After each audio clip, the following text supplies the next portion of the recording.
Hello!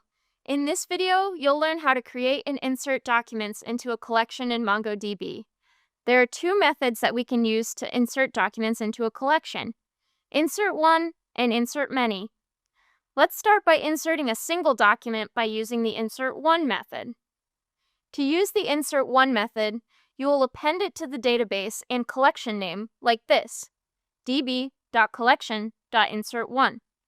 While connected to our database called training, we'll call the insertOne method on the grades collection by using db.grades.insertOne. But what if the grades collection doesn't exist in our database yet?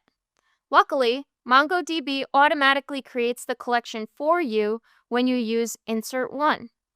It's important to remember this when inserting data so you don't accidentally create unnecessary collections in your database. Now we pass the document that we want to insert as a parameter inside the insertOne method. We'll run the command. The result that's returned confirms that the insertOne statement was successful. Note that the inserted ID field tells us the _ID value of our newly inserted document.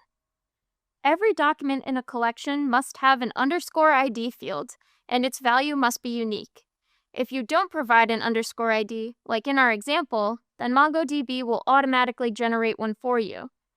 What if we want to insert more than one document at once?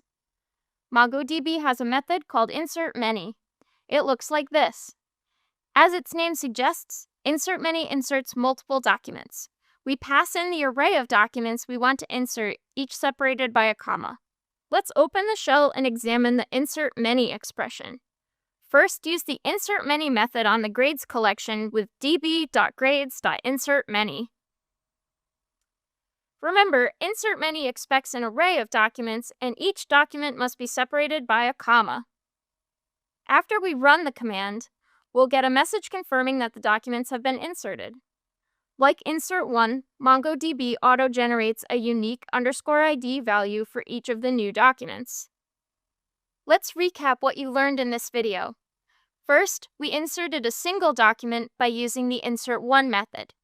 Next, we inserted multiple documents separated by commas by using the insertMany method. Finally, we learned that if we don't specify an _ID value when inserting a document, it will be auto-generated by MongoDB.